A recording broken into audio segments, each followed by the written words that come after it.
I didn't take her money because it was a gift. It was a gift. Come on, Chris.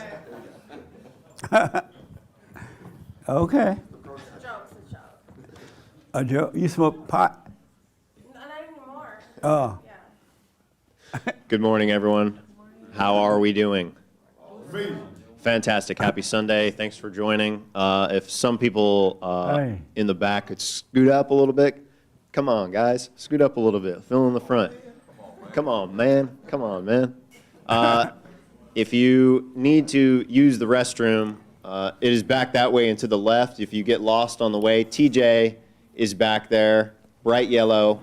You can't miss him. He will guide you. It'll be just fine. If you have a question or comment, just raise your hand, and myself or Esteban will bring you the mic.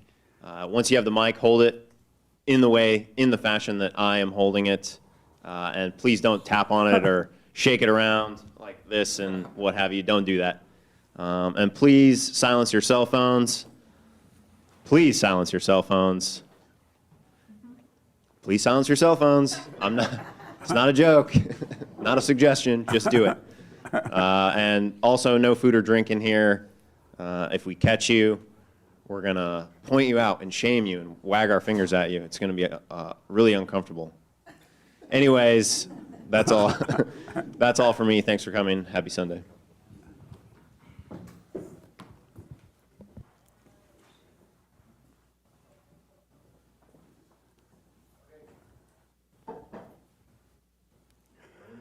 What's the name?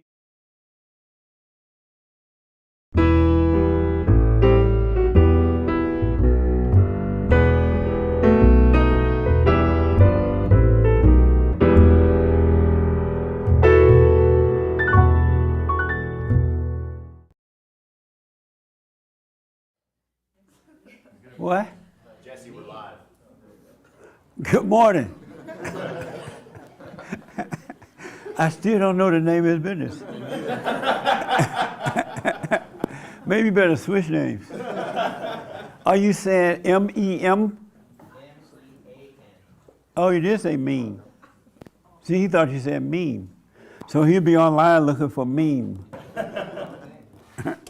Good morning. Welcome to church. I'm Jesse Peterson. You can get involved by going to our chat line and on our YouTube channel, and James of the Hake Report will respond to them. Thank you so much. Good morning, everybody. Good morning. How y'all? You guys don't like the front row? No? Oh, good. I know how to get people to sit on the front row. We're going to put a sign that says reserve. And people get mad because they think, why are the seats reserved at church? And then they'll want you to sit on the front row, but it'll be a trick. It's like Mexicans when they have parties. They say the party's at 4, and they really want you there. The party really doesn't start until 7. Isn't that right, Marlene? That's exactly what happened. Yeah. You know how I found that out? Samuel said he was going to your birthday party. And I was like, yeah, that's cool. What time is it? He said, it's at 4, but really it's not until 7. But Mexicans are always late. I'm like, are they that late? Some got like 8 o'clock. Some got there like at 10 o'clock. I'm like, oh. It was still going on at 10? Till midnight. Did it start at 4? Some people came at 4. Yeah. But they got first dibs on the food, so it was warm and, you know. Were they white, the one that showed up at No, they actually 4? they're American. They were born here, but they're Hispanic. Oh. I know with the blacks, if you want to have an event, you have to say it's at least an hour earlier than what it really is. But I didn't know it was 2 hours, 3 hours earlier with the Mexicans. What the? It was always early. We were always the first. Yeah. Because she liked to gossip to see exactly who's coming in. Oh, I see. So you came and, oh, this person came at this time. Amazing. Oh, so I wonder who's coming today, and talking with the other women. I'm glad Mexicans are worse than the blacks. I feel better now about being black. So some of you know I ran a couple weeks ago real hard, right, for an hour. I did steps like 30 minutes, and then I ran for an hour straight. I was running like a slave, an underground slave. And so I ran so hard my knee swole, and so I couldn't run for 2 weeks. And I finally went to the doctor Friday to see what it was. And he said, oh, you have liquid on your knee. I need to put a needle in there to take it out. I'm like, what the? I remember in high school, I ran track and field, and I was really good. I loved it. And then my knee swole one day, and they told me, and I think I was like 11th grade, 10th or 11th. They said, we have to put fluid on your knee. I mean, you have fluid on your liquid, right? So we need to put a needle down in there to pull it out. And I said, well, I'm quitting. So I quit track and field because of that. And that was like 100 years ago. And then I still had to end up getting a needle put in. I'm like, I should have done that in high school. Maybe I was created to be a track star or something. And so they put the needle down in there. They dead the area a little bit with a little small needle. And then they got this huge needle and put it in there. And then they said, we have to go deeper. So they told the nurse to hold my leg. Oh, it was hurting. They put it deeper. I was about to curse. It was awful. I was like, They're like, it hurt? I'm like, what do you think? But the knee feels much better. It really does. It really helps. But it wasn't pretty. Anybody ever had that done? You don't want it. I should have asked for a joint or something first to be high. No, sometimes that doesn't help. That doesn't help. Oh, no. Yeah, it depends on what. It's amazing. So, any visitors, anybody here for the first time? Oh, good. You been here before? No? Did you raise your hand? Oh, what's your name? Stacy, how did you find us? Oh, I'm sorry. Hold on. How did you find us? I came with Hassan. With Hassan? Mm-hmm. Did you know he was part of the Allahu Abba group? No, I didn't. Oh, goodness. No, I'm playing. Any questions about anything? No. Have you heard any of the radio shows or anything? I heard one. And what did you think? It was interesting. In what way? You can be honest. I'm was not just like part of the interesting. Black Lives Matter. Yeah, it was just interesting. Did you That's like it? all. Yeah. Yeah. Oh, good. Any questions about it? No. All right. Well, welcome. Thanks. All right. It's your first time? And what's your name? My name's Alexis, And how did you find us? through a friend. Oh, good. Welcome. Thank you. Any questions about anything? Not yet. Not yet? All right. Right here.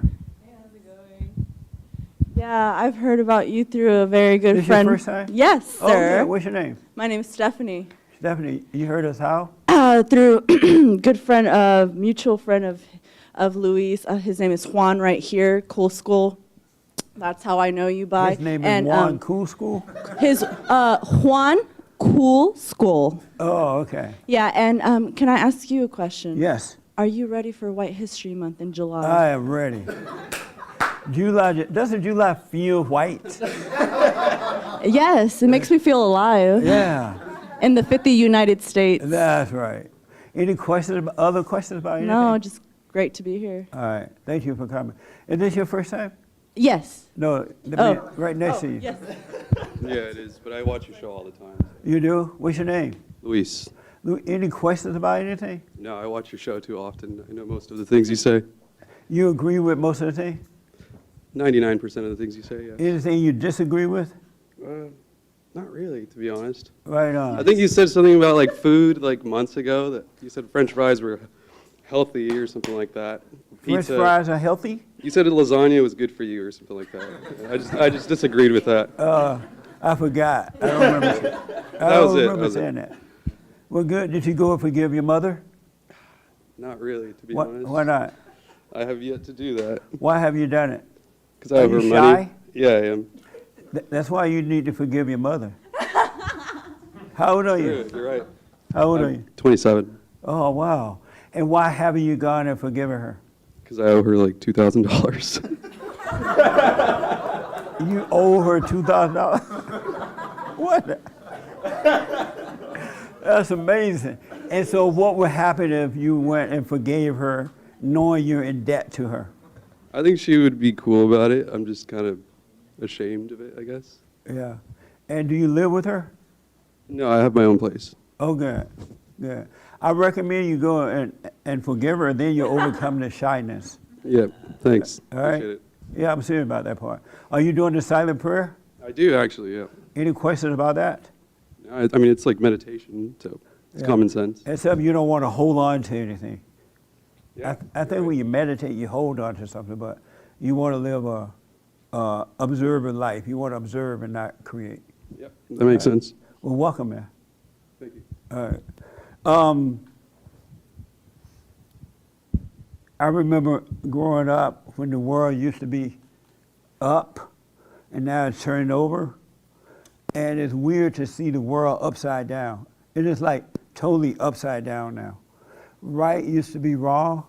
I mean, right used to be right and wrong used to be wrong. But now wrong is presented as right. And it's happening everywhere. It's just everywhere.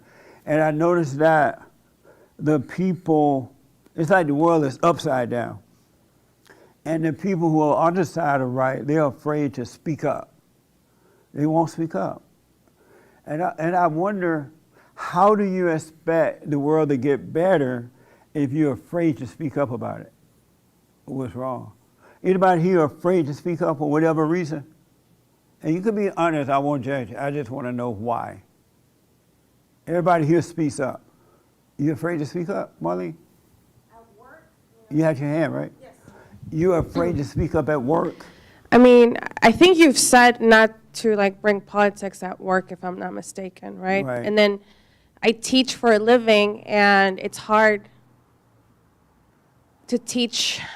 For example, I was recently teaching like this sex ed class, and even though I teach history, you know, I'm not a health teacher. Right. But we were basically like, we have to do it. We had to, the history teachers had to teach the sex ed class. You said And- sex ed? Sex ed, Oh, okay. right, to the 10th graders. And we were told we were going to teach about abstinence, but nowhere in the curriculum was there anything about abstinence. So I'm like, you know what? So I just ended up putting my 2 cents, you know, like, you know, if you guys just want to avoid all this mess, STDs, blah, blah, blah, blah, just wait till you get married, you know, it's the best thing. But You mentioned that to them? to students. good. So in one way or another, like I do speak out, but I'm not as direct as I am like in my, you know, personal life. Right. Because, you know, I'm in a public school, you know, so. Well, one thing for sure, if you speak up in a public school now, you will lose your job. Yeah. You definitely will. But I still think if you live in the presence with God, you will see the right time to speak up. And if you got fired for whatever reason, another door will open up for you. It's like God will take care of you. Do you believe that?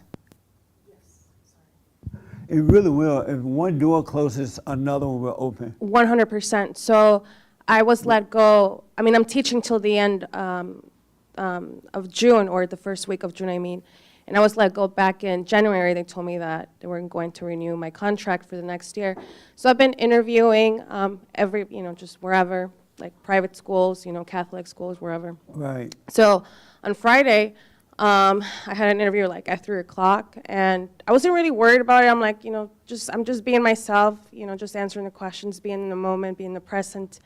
And then like 2 hours later, she called me, hey, we really like your energy. We like that you like teaching, right, 7th grade. And they ended up offering me the job, which is awesome because now I can like relax and enjoy my summer Yeah. and not worry about not having a job, you know, so 100%.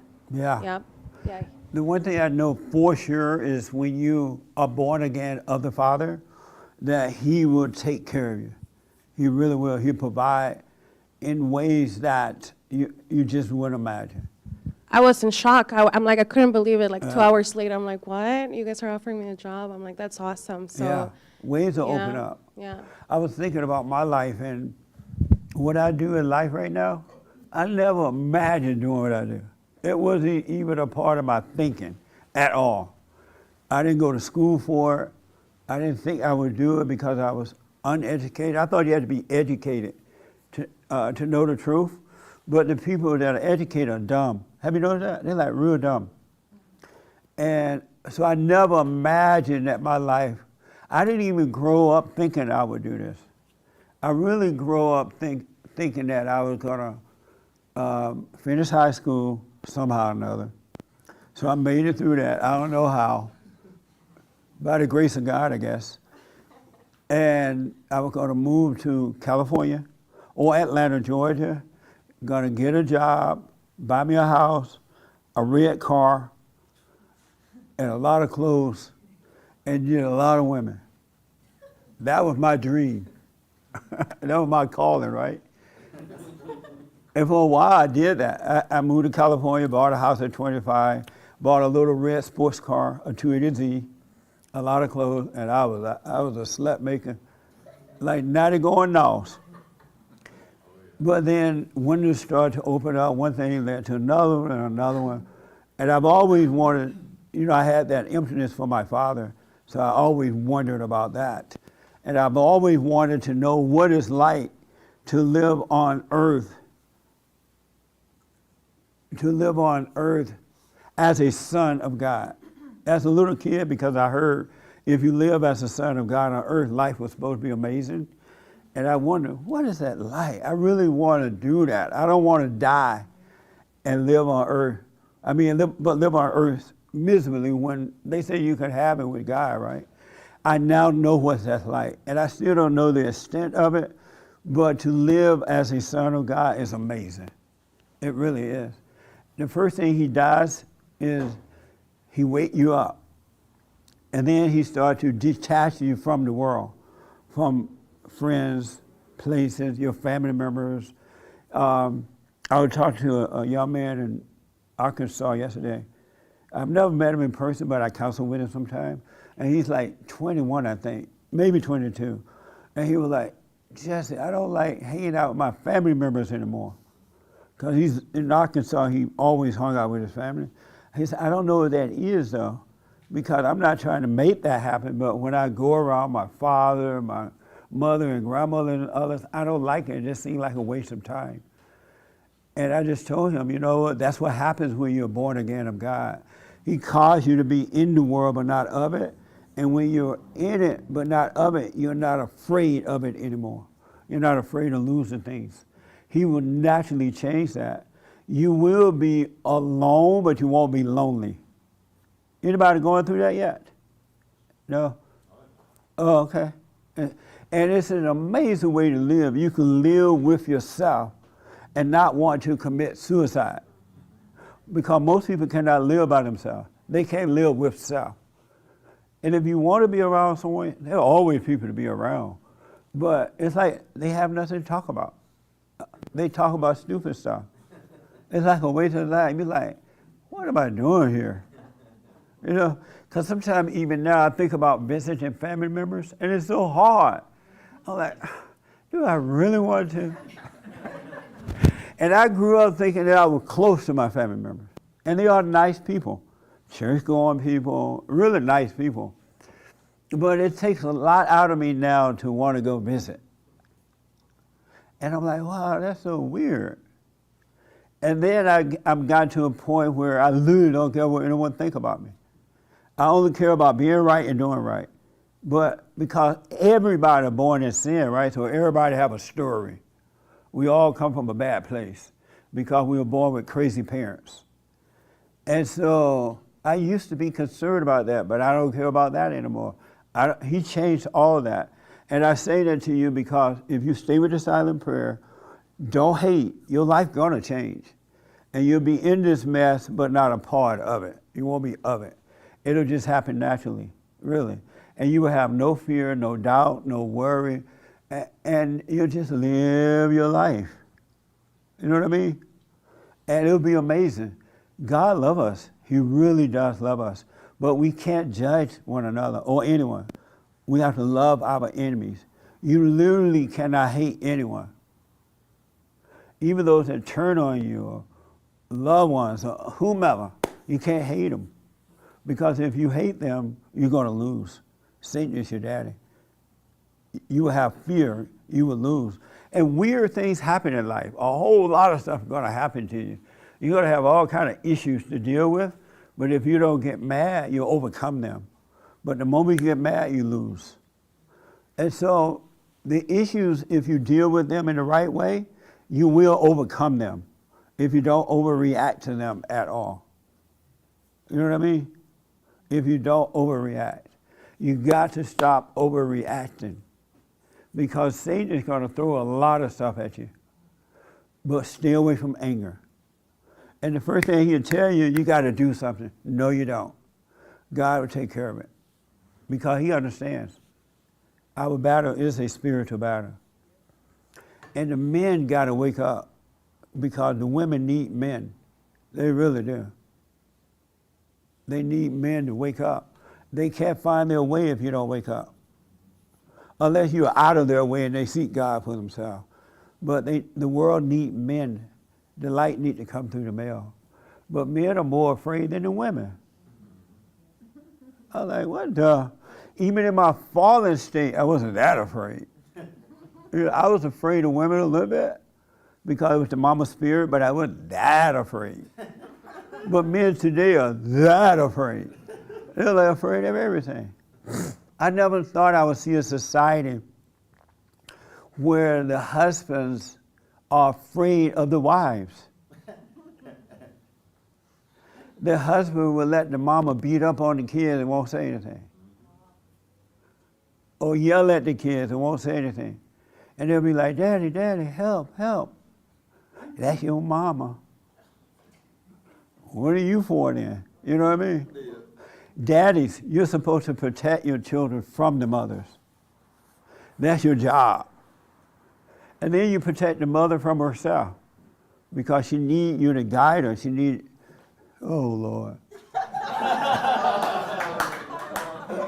I'm playing. I'm joking. Speaking of Satan. No, I'm playing. But you're supposed to protect your children because the kids are subject to the mother. And you're supposed to stand between the mother and the kids and protect them from evil. But you know how, and the kids go and tell mama, Daddy, mama is mean to me. You know how your mama is. What is that supposed to mean? How do I fight this war knowing how bad mama is? You know what I'm saying? But there's an order to life, and that order is God in Christ, Christ in man, man over woman, and woman over children. And it works, and it's amazing. Outside of that order is nothing but hell. It's nothing but hell. So I really, really, especially these times, if you ever needed to know the Father, it's now. Because the world is messed up. The government, we have an evil government. Our government is evil. The media is evil. And when I say the government, I'm talking about the Republicans and Democrats. They're all there for themselves and not for the people. And they don't mind lying to you. They'll just lie to you, don't care. For example, I was looking at this story about the Asian, you know how the Asians are supposed to be under attack right now? And they were showing these different videos of Asian people being attacked. And then they were calling it white supremacy. But it's just black folks doing it. So I'm looking at the news report on it, and they were calling it white supremacy. And I was like, maybe I need my glasses. Because all the videos show black people doing it. The other day they showed one Mexican beat up an Asian in a Uber car or something like that. So, but 99% of the time, it's black people attacking the Asians. But they're saying that it's the white people. And I was like, how can they just lie like that and go have lunch? You know what I'm saying? How did that happen to us in the United States of America? And then I noticed, I hope to get this Asian woman on. She was on Tucker Carlson show, and she was calling it out. She was like, it's the black people who are doing it. It's not the whites. And she made the point that she noticed that black preachers are not speaking up about it. Obama or no one is saying anything about it. The media not calling it black. And they were saying that, she also said that it's the blacks who committed most of the violent crime, but they won't say. It's like everybody afraid to say the word black. They just won't say black. Isn't that something? So I've been going around all week saying black, black, black, black, black.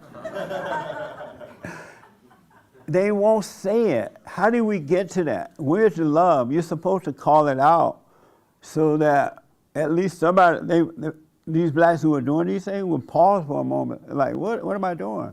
But if no one's saying anything, it's just encouraging the lawless folks to get worse and not better. We're supposed to love one another and be honest, but don't hate. Absolutely don't hate. That makes sense? Yeah. A lot gonna happen when you wake up. When you really return to the Father, Satan is gonna come at you. People that are closer to you are gonna turn on you. But don't hate, and you'll be fine. Yes, ma'am. Okay. Well, when I was at like City Hall last week, some of us were calling it out, and there was this black BLM member, and he was like, "Oh, I am BLM," and he was like spouting off at the mouth. And we're like, "Yeah," and you are also like they also said that they wanted violence and whatever, and because we had touched on the stop the Asian hate, you know, like stop all hate, but like you're out here like promoting violence and whatever. So how do you suggest to posit that to someone? Because I mean, a lot of the times with them, they just like can't be spoken to, especially like, for example, like when I try to speak to them, they just call me a Nazi, white supremacist, even though I'm darker than some of them. Yeah. And then they go off on a whole bunch of other stuff that doesn't matter. Number one, stay calm. Don't overreact to them. Do not give in to anger and speak the truth. Oh, I do. I'll Then call them names, but it's fine. Because someone in that group may hear, maybe there are like 10 of them, one may hear what you have to say, and it'll wake them up. But if you overreact to them, if you're afraid, then they'll just judge you as being evil or something, and not. But stay calm. Yeah. And just tell them the truth. And it pisses them off even more. Yeah, it really does. Yeah. But don't do it to make them angry. You're doing it to point the way to what is right. Yeah. Because that's what the enemies want. They want us fighting with one another. They want a race war. And while they're sitting there in their big homes with, you know, police protection and security guards everywhere and loaded, you know, armed protection, and they want us fighting. And it's so dumb that we the people are fighting one another when we all in the same jar together. Right. And they're making us fight one another. This whole idea about racism and white supremacy, it's not true. It's just made up stuff. And they got the people on the totem pole fighting while they're taking our money, our rights away from us, and we're just fighting one another. It doesn't even make sense. And it made that, like, that guy was just, like, literally saying racist stuff, and he was like, what I care about is this. And he was, like, pointing at his hand. I'm like, you care about your hands? What you talking about? And he was like, no, because I'm black or whatever. And then he was like, one of my friends had a sign that said freedom, justice, and liberty. And then he was like, well, it should say black above that. And then someone was like, and then he was like, oh, add in brown. I was like, you're leaving out some other colors, so why are you being so racist? Like, yeah, there was a white woman that worked with the New York Times or somewhere. I forgot which company. And she put out a tweet that she had a baby. This happened the other day, I guess. And she said, oh, it's so nice to have a baby after 25 or something like that. They got mad at her for saying that. The enemies are going after her. Oh, you're white. You have white privilege. That's why you can say that. That doesn't even make sense, right? Where's the sense in that? But you can attack white people now. You can outwardly attack them, and they'll put all the people of color in the same basket and pretend that they're all the colored people are together. This is pure evil. Yeah. It's really evil, and y'all need to wake up. Yes, sir. You've said before that more Christians should get involved in politics, right? Yes. Even at the starting at the local level, right? Anywhere, in school boards and whatever they have, Yeah. police departments and things like that. But I've always known, and it's always been said that in the United States, there's separation of church and state. But that's a lie, though. From what I know, from what I understand, that what that means is that religion shouldn't dictate the politics or something. I don't know. But that's Separation, not- Religion should dictate the politics. Because if you don't, you're going to have a lawless country like what we have now. And look at the people that are running our government today. They're no good at all. Yeah. They're little weasel people telling us what to do.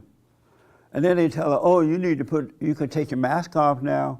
But if you ever had the whole shot thing, the flu shot or whatever they call it, eventually they'll tell you can't travel and stuff like that. They like set it up where you could fall into a trap. That's why we got to vote them out and get people in that's going to stand up for what is right. But men got to get involved too, because we can't be elected all these women. What the? It's not in her nature to lead. But It's just not a part of it. If they could do it, they would do it, it seems, but it's not in the nature to do it. But you said Christians, but most Christians in this country are part of some kind of denomination, be it Protestant or Catholic or even non-denominational. But most of those religious organizations have their own doctrine, their own way of worshiping, their own way of interpreting. Right. So when you say put Christians in politics, I mean, isn't that going to create like conflict between because Catholics don't get along with Protestants, the Protestants criticize the Catholics, and then how are they going to work in unity if they're not united within their own organizations? That's a good question, but I don't, we've always, when I was growing up, the Christians ran government for the most part. And so the voters didn't put up with a lot of things, and the Christians knew it, so they worked for the people and not against the people. But in the South, most people were Baptist, right? Yeah, as So far I as guess I know, most yeah. people in the town Because were when the I same. grew up, the I same. didn't know there was such thing called Catholic. I never heard of it before until I moved out here. So it was mostly Baptist that I'm aware of. Yeah. I just wanted to say that, Yeah, there will be a fight, but it wouldn't be like a world the way they're fighting now. You know what I'm saying? Because they don't have any God in their life. So, Satan is their God. And so it would be a little different than what's happening right now. I don't think it would be as bad. There would be a more standard that they would agree on, like abortion and all that kind of stuff. So we got to start standing up. I've said this before. We got to bring back Christianity. We got to bring back love. I interviewed a couple of brand new episodes on the Fallen State this week, and I had a professor on from Loyola University, black guy. And at the end of the interview, he said, "Man, how are you able to say all that? Somebody gonna kill you. Aren't you afraid someone's gonna kill you?" I'm like, they're gonna kill me for telling the truth, then I just have to die. Because I am committed to standing up for God, for the family, for the country. And I'd rather die fighting for it than to live as a coward. Who want to live as a coward? That doesn't sound like much fun to me, to have fear. And if we are of God, we should not have fear. He would take that away from you. Have you got over the fear of your wife? I remember you told us you were scared of her at one time. Are you able to deal with her now? What it was, Jesse, that fear was because I knew how I was in the fallen state, so I was always angry and I would want to leash out. Right. But because God has delivered me to think rational, that fear is gone. Because the only one that I fear is I fear God. So does she know you don't fear her anymore? Yes. And when she met with your kids, you tell her how the cow ate the cabbage? No, I haven't got that one yet. I haven't got to that point yet. So Why not? I don't know. So you are afraid of her. No, definitely not. No, no. But now because I overcame. How many children you have? I have 2 children. So when she attacked your children, do you correct her in front of the children?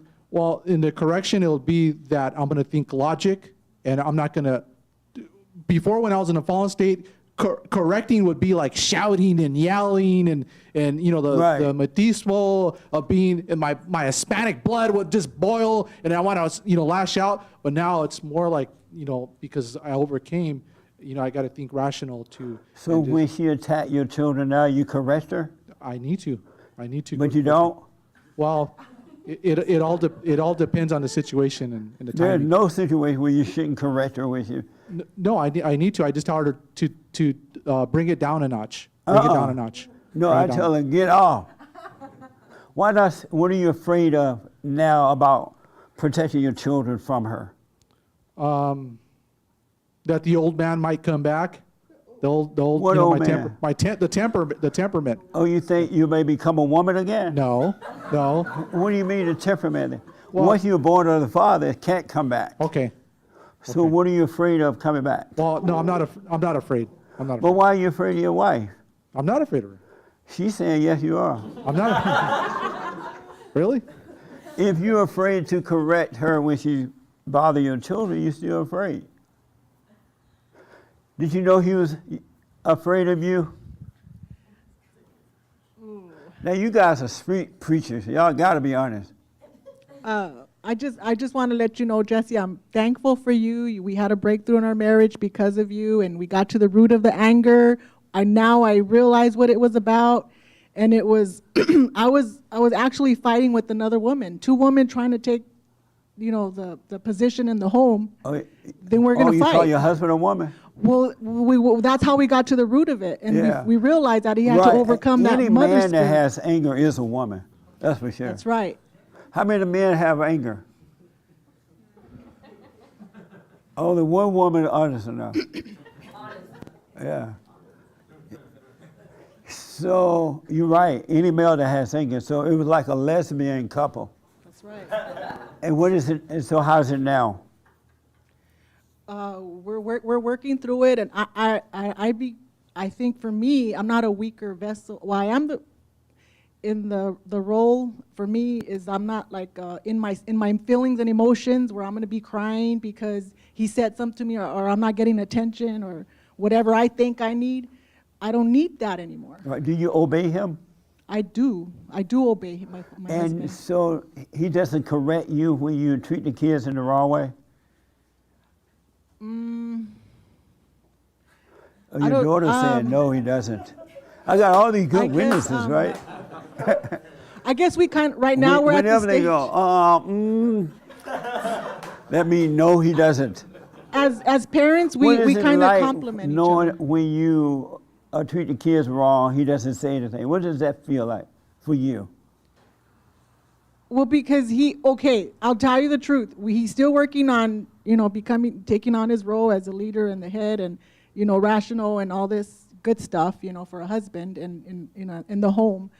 What I was trying to get at was he cannot take it. He's not in the position where he would rather get the police involved, just put it that way. Did to deal with you? Yeah. What? Or the No. family issue. Whatever's going on in the family, I'll He'd call the rather police. have the cops come Oh in yeah, oh yeah.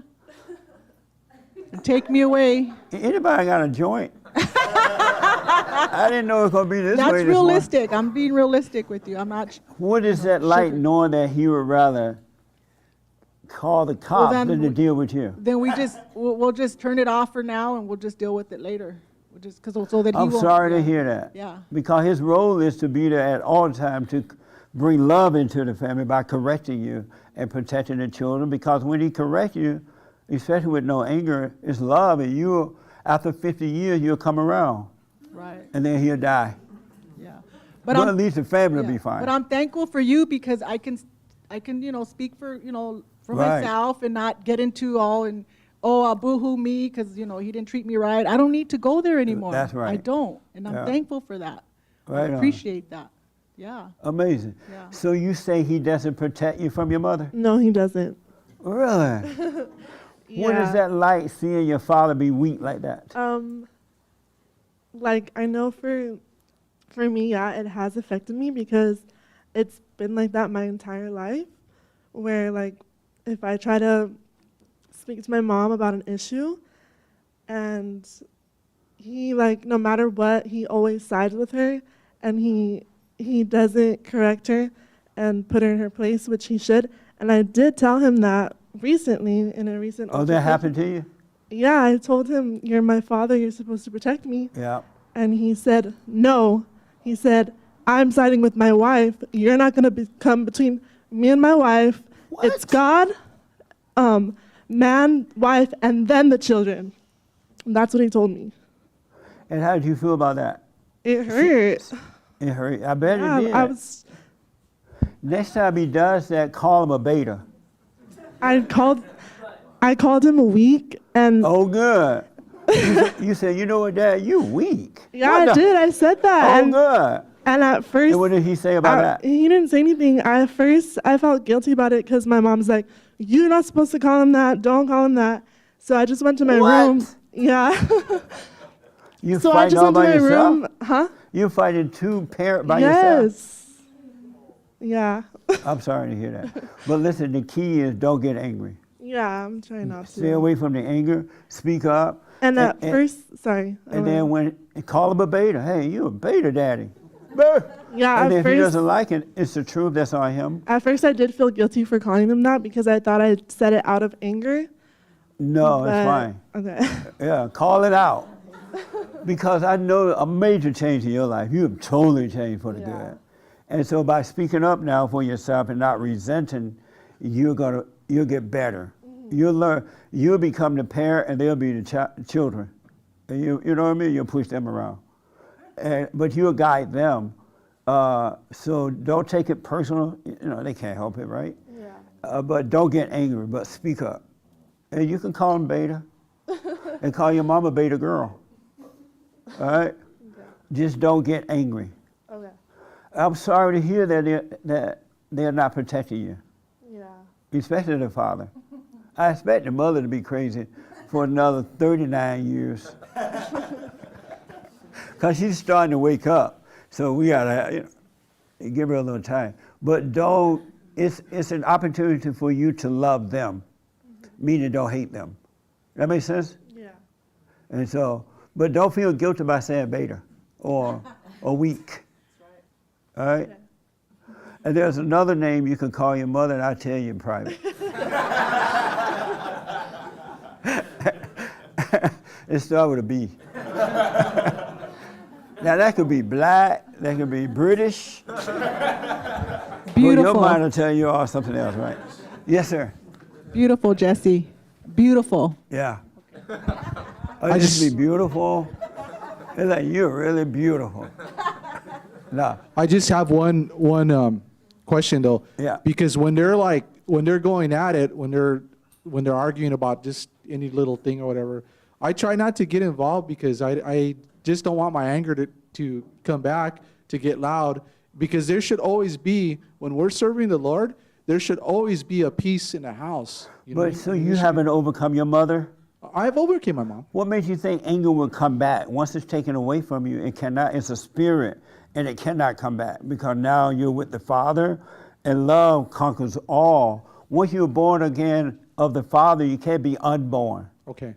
What makes you think it will come back? Because you know how the enemy there, it's always, like when you want to do right, you want to live right for the Lord, the enemy's always going to come and attack you. It's not. I know, but you're protected once you truly overcome your mother and you're of the Father. It can't come back. You're protected from evil with love by God. It's not even in your nature anymore. So it cannot come back. But if you let people come into your home too, sometimes those people, you don't know what they're about or whatever, they bring spirits into the home too, and that's how it, so What kind of people? I mean, just relatives or just people that are not safe. Well, put them out. If somebody come to visit and you sense that something's wrong and they don't want to overcome it, tell them y'all got to go. Okay. I mean, but if you can't deal with your wife, you're not going to be able to deal with them. You know what I mean? Yeah. So how did you feel when your daughter said you were weak? You said weak, right? When she called you weak, how did you feel about that? I mean, it went over my head. I mean, I just wasn't gonna, like. It went over your head. It went over my head because I wasn't gonna like argue with my daughter because I know she was going through some things. Was and she my wife right was when going she through some called things. you weak? She wasn't angry. It was more upset. Was she right though when she called you weak? No, she wasn't right because I'm strong. I mean, I'm strong. I'm strong because I'm But strong because you couldn't stop the mother from attacking her. well, they were arguing. My wife was trying to discipline her. But Whatever. your wife is not supposed to discipline her. Okay. So I think we need another session of more counseling. Counseling 101 with Jesse, but it did help. I mean, it doesn't happen overnight, Jesse. I mean, What doesn't happen overnight? Like to overcome it. Like we. Well, we what work at happens it. is you wake up just like that. If you're seeking the Father in the right way, right? Yes. You wake up like that, and then His Spirit starts to take away all the junk that we got into when we were all in a fallen state. We were all, thinking about that sin and stuff, all that stuff we got into. He would clean that up. But in the meantime, life is still happening, and you're seeing how to deal with people, places, and things. And so your wife is giving you an opportunity now to grow in love by being honest with her and correcting her and not being afraid of losing her or how she's going to react or what she's going to say, because you're supposed to be of God now, of perfect love.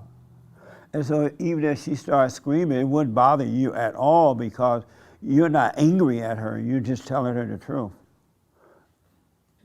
That makes sense? Amazing. Amazing. Amazing. Are you doing the silent prayer? Yes, I am. Well, stay with it. You still do your hoop and hollering prayer too, right?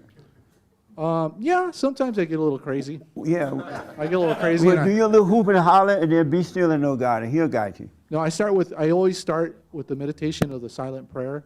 And I always, like if someone asks me to pray for them and stuff, I go with the silent prayer at night, and I don't doubt every thought. I don't take any negative thoughts captive, but I put the Lord first in my mind, and anything that's negative, bad, I clear it out.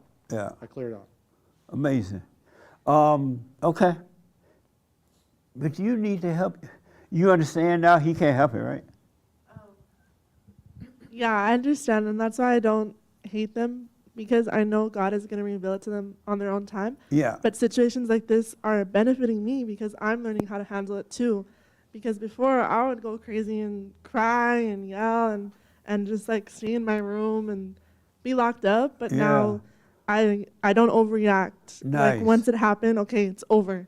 Like it's behind me, That's right. So yeah. Good. The key is not to overreact to anything or anyone. If you don't overreact, you will overcome. But if you overreact, you get angry, it's going to overtake you. Mm-hmm. It'll make you weak. It'll destroy you. Good. What? Did you have your hair? No? Oh, okay. Mark, Mark is married. Do you ever have to correct your wife? Yeah. And is it hard to do it? No. And why not? Just for his sake. Speaking to the mic for me. It would be a disservice to her not to do it, and it would make her crazy in the sense that I feel that my wife is a pretty peaceful lady, Lady. She's young. She what? I was just saying it felt weird calling her a lady. But, it felt weird calling your wife a lady? Yeah, I just said she's a peaceful lady, and just that choice of words was What's kind wrong of with that funny word? to me. I guess it's fine. Yeah, you're right. But I tell her that sometimes when we're a man? No, she's not a man. I tell her that sometimes when we're talking about so and so. I'd be like, hey, believe me, you'd be crazy too. You know what I mean? If I didn't do this, and she agrees, and. But you're not afraid to correct her at all? No, I feel the order that you speak of, and I feel whatever you would call it, the tides or the waves of Satan trying to change that order. Yeah. I don't allow that. Right on. Cool. And does she accept correction good? Well, does she listen? Yeah, to you? she's, totally on board. We agree. You're on Nice. TV all day long. And No we're wonder like- the baby's so peaceful. Yeah, even the baby's calm, you know what I mean? Nice. Baby's in order. Yeah, amazing. Good, man. What's needed, man, you got to lead. And if you have fear, you're not going to be able to lead. All right? Really. And it'll happen naturally. And then the women will come around and they will love being a woman. They will love that position. Once they overcome that anger, they're not going to be in competition with you at all. And they're going to be grateful that you stood and brought them to order. It really will. Let me take this young man first and then you. Yes, sir.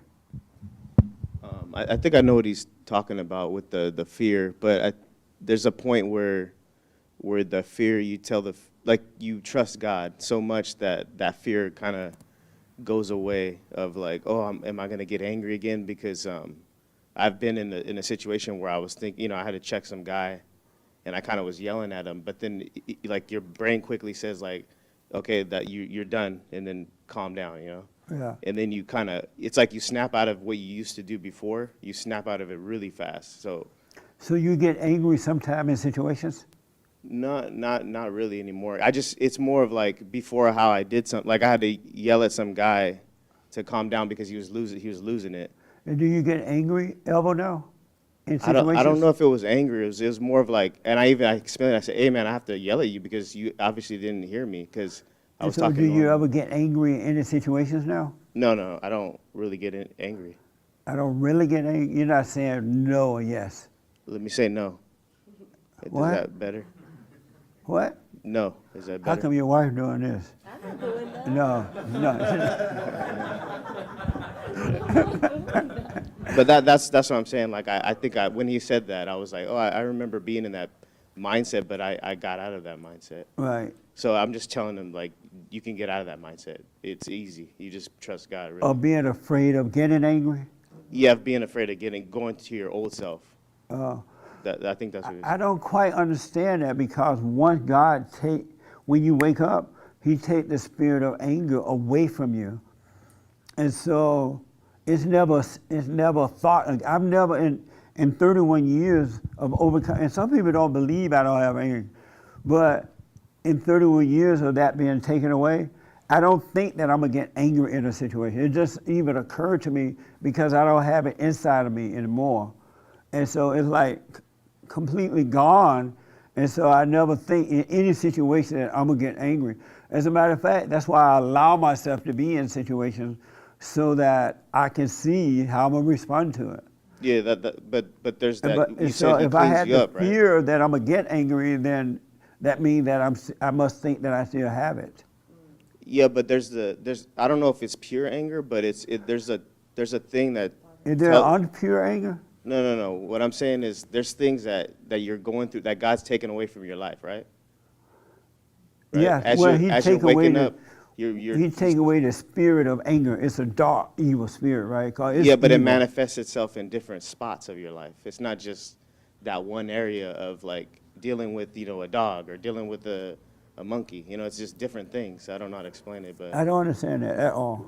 so And like you may be making sense, but I don't understand because over the last 31 years, man, I've been in all kinds of situations. yeah. I didn't even know they existed. So like here's But an I example. welcome those situations, right? Meaning that I don't run from them. I'm not worried about getting angry. I want to see my relationship with God. And I'm able to see that when I'm going through things because it's never personal and I don't take it personal. But it's like every different situation that you're in. Like I never in my life was thinking like I'm gonna have to yell at an older man. You know what I mean? But when you're in that situation, that's a new situation that you've been in that you were like, oh wow, I dealt with it different than I did that I think I would have done before. Or like if someone calls me like if she calls me a woman or something, or I'm acting like a woman, then I'm like, whatever. You know what I mean? But before maybe I would be, oh why you call me that? Has So it's she like ever told you act like a woman? yeah.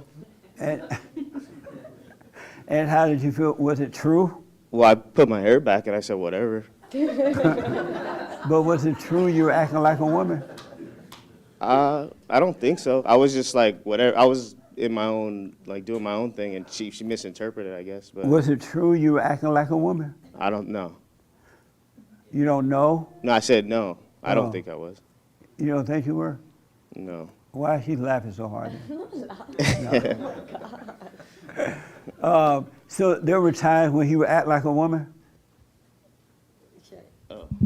And yeah, there were times where he acted like a And when woman. you told him that, how did he respond to that?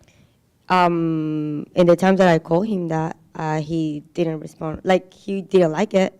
He didn't like it? No, And how do you know he didn't like it? because he said he got angry, or the tone of his voice or whatever he was saying to me after that, I felt and I sensed that it was, okay, like really like angry and no, get out of Yeah. my face or stuff like that. Like, if you're not angry, you don't say get out of my face, you know? You Right. deal with it, you know?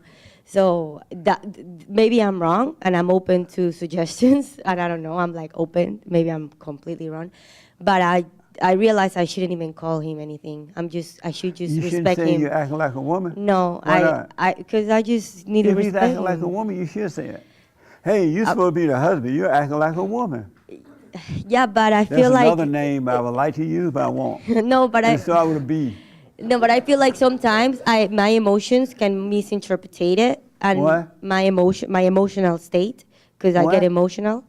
When I get emotional, right, and I tell him that you're acting like a woman, I feel like sometimes that because I'm getting emotional, I'm calling him, oh, you're acting like a woman, and maybe it might be wrong. Even if it's right and he is acting and he's not seeing it, I shouldn't be calling anything. I should be so much giving it to God that I'm like, you know what, like, yeah, I'm gonna get out of your face and you're gonna deal with it. So even if you're right that he's acting like a woman, you shouldn't say it, you say? Yeah, I should Why just shouldn't you say refrain, because it's better. I think I don't have any say. Like a woman, I'm emotional too. But so that may wake him up if you say it, but don't be angry. I don't know. Even if you're angry, you still should say it. And That's if he what I'm is saying. acting that way, he may see himself and overcome it. But that's what I'm saying. I don't know if I should say when I'm emotional, because when I'm about to get my period, You I should get say, emotional. So I'm Ooh, so I'm like, can we I'm leave not. it- that at home? What the? Sorry. Some things you don't have to say. What the? What kind of church is this? But what I'm saying is, for me, it's better. It hasn't happened in a while. Right. I haven't had to tell him because he's been really like solid, and that has helped me a lot to Right. the point that I don't even get like that with Yeah, him. when the husband is with the father, the wife will become that way too. Yeah, After- and I see it. Even in my emotional states, it helps me. But and you're before, supposed to be able to go to him with your issues instead of anyone else, right? Yes. And he's supposed to love what's right and show you how to overcome them. But that's what I was thinking. It was interesting what you were saying, because you were saying you shouldn't even be afraid of getting mad, because if you're already afraid of getting mad, you're already not gonna be strong enough to deal with situations, If and you're you're gonna afraid go. of getting mad, it's because you know you have anger. Yeah. Because if you don't have anger, there's nothing to make you afraid of being. I'm not afraid of being angry, and I know what it's like to be angry, right? And I'm not afraid of being angry because it's just not in me to be angry. Yeah, but I It's think not what there. what It said you must be born again, right? Yeah. So once you're born, because in that fallen state, the reason we're all in the fallen state because Satan is our daddy. We were born of the mother. Satan is our daddy. And so we got to be angry. We got to have fear. We got to do weird stuff. We got to overreact. We got to do all that, right? But when we go and forgive because we realize we're wrong for hating, and we go forgive our mothers and our fathers, then we return to the Father. We were born of the Father. And so now you have his nature, and there's no anger in his nature. There's discernment, but no anger. No anger. It's not in your nature. It's not even there. What does born again mean? It means that you're born of something new. Old ways and old habits have passed away, and you're now a brand new person. You're back to yourself again. So it's not in you. So why would you think, oh, I might get angry? That's not going to happen. But I think that's like also like maybe Satan telling you that, because I feel like sometimes we believe into this notion of, oh, we have this pattern we've been doing all our lives. We have this thing we have been doing all our lives, and it's gonna take so much time to get rid of it. you know, because we've been doing it like, I don't know, 20 years. We've been acting this way towards this type of And situation. so Satan is telling that So you're Satan still is gonna telling act you that like, way? oh, you still might act this way, so you need to like be careful. At least to me, That's why what you I. let things happen, meaning that if you're in a situation, it's okay to be in that situation so you can see your relationship with God. And you see, wow, I didn't overreact to that. That's so weird. I normally would overreact to that situation. I normally would be afraid, but you notice that you're changing. So you have to allow yourself But that's to go what through I that. think he was saying, because I've seen him doing that, where he thinks, wow, like I would have acted like this with this type of situation, but I Ah. didn't. Like the last time we had like an argument, he was like solid, and he was like, after we got out of the argument, he was like, that's crazy, because when you do the silent prayer and you really try to like calm yourself down. Chris, get her. Remember how we gonna treat people when the phone go off? Her phone went off. That was Mary. But yeah, I think that's what he was trying to say. Like, he's seeing now how he now could you have speaking get. for him, Mama? No, I'm just saying what I understand for what he was saying, because we already talked about it. Oh, And he can't explain it. no, I'm saying because you didn't understood. So I'm saying this is what I got from what he's saying. Oh. Yeah. Okay. And so, and I completely agree with that, because I've been in those situations where I'm like, oh wow, I was getting into that point, and then I checked myself and I calmed myself down, and I was completely different. And it was like there in my mind for like maybe 10 minutes, and then it was erased from my Oh, mind. okay. So that's why I think. I remember when I first started out, I did a lot of appearances on Fox News and CNN and all those things with all these educated people. Then I come to you, Mark, and then here. With all these people with degrees, doctors and psychologists and stuff. And I would love to be in those debates, right? And that was like worldwide TV stuff, so everybody was looking. But I was glad to be in those positions so I could see my relationship with God. And so when they tried to embarrass me or they say stupid stuff, it was just funny to me because they look stupid, right? But I was noticing that, wow, it didn't bother me. I don't care. I just want to get the truth out there. I want people to wake up. And so that's what's going to happen when you're truly born again of God.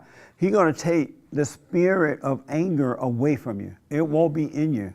It will not be there. And then when you take it away, you are okay with situations. You don't know in advance how you're going to deal with the situation, but you don't run from the situation. You know what I'm saying? And you go through it so you can see your relationship with God. And you will see that, oh, I'm no longer weak to that. I'm no longer mad about it. It will change, I'm telling you. And you'll grow, and it'll be amazing. Absolutely amazing. So don't run from situation. Don't try to create a situation either, but don't run from it. And you'll see your relationship with God. In the marriage, or friendship, or whatever type of ship. All right? Yes, Mark. What it sounds like to me when men say they're afraid to get angry is that they have like what James would call a female mindset, in that they see the world in mean and nice. Those are the two things. Be nice, you know. And Satan tells you to be nice because that's right. But I think when you let go of that, you see things in right and wrong. Yeah. And you don't care if people see you as nice. That's right. You don't care if people like you. That's right. And you see that as evil. It's good versus evil. It's not about being nice. There is no niceness. It's either right or wrong, good or evil. And you see that and you deal with it. Absolutely. You're not afraid to speak up and deal with it because you see that you're dealing with evil, and greater is he that's in you than he that's in the world. God is with us, and good can conquer evil if you are of love. And whether we know it or not, evil is in the earth. It's everywhere. It's really everywhere. And especially now, especially since so many people have been corrupted and made to get high and on dope and all kind of stuff. Having sex out of wedlock, all kind of crazy stuff, right? So evil has dumbed down the people, and now evil is taking over, and the people who have been corrupt are afraid to speak up. And when they do it in the wrong way. They do it absolutely in the wrong way. But so you're absolutely right. You're absolutely right. Let me take this young lady, and then I'll come back to you. Yes. So the times that we're living right now, people are using fear, the fear factor, right? Yeah. So I just wanted to let you know that some people, they might attack you personally just to get a reaction from you. They're going to attack you. Yeah. They'll call you all kind of names to see how you overreact. So I'm seeing that now. Like I have good hearing, Jesse. I could hear very well. I love to talk and communicate and just. Most women my do. hearing is good. No, this is a confrontation with women in the workplace. Yeah, they love to talk. So I had a confrontation with women in the workplace, and I just wanted to let you know that when they attack you personally with words and they say things, and obviously your voice might rise a little. Not that you come from an anger spirit, but you see where they're coming from because they're controlling. Oh, you're raising your voice. Oh, you're angry. Oh, right. So they start coming these darts that trying to attack you. But wait a minute, I'm not angry.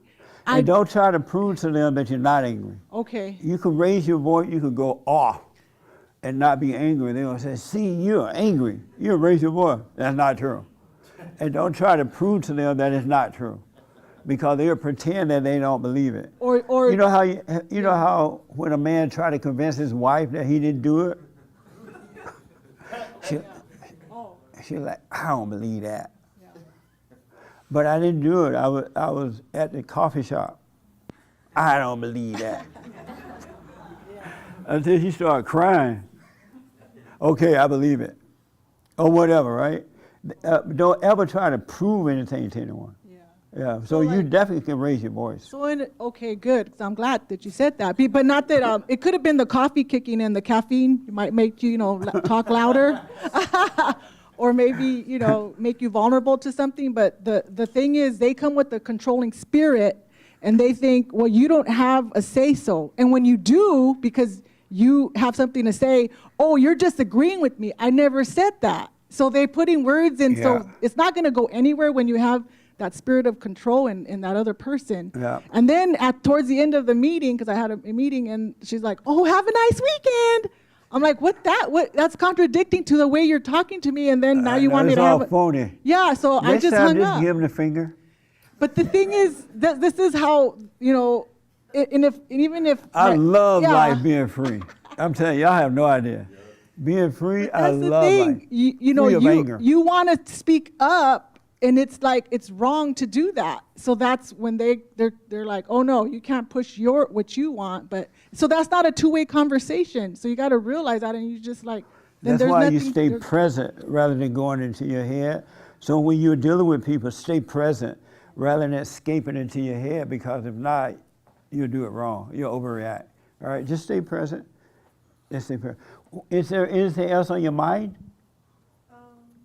Not right now. Oh, okay. All right. Are you doing the silent prayer? Yeah, I am. Yes, you need it. Stay with it. All right?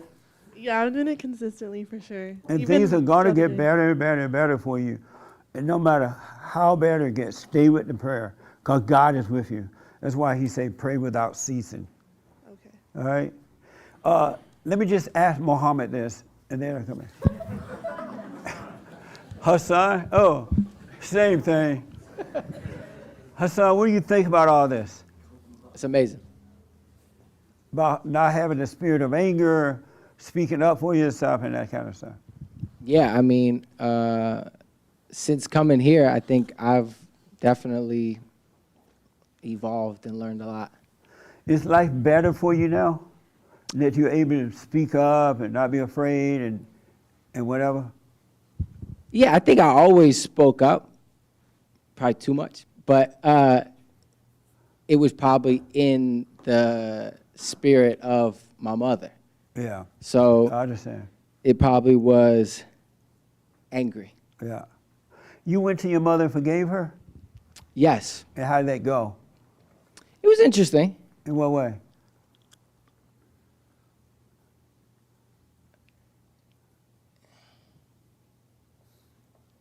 Did your mother see that interview you did with me?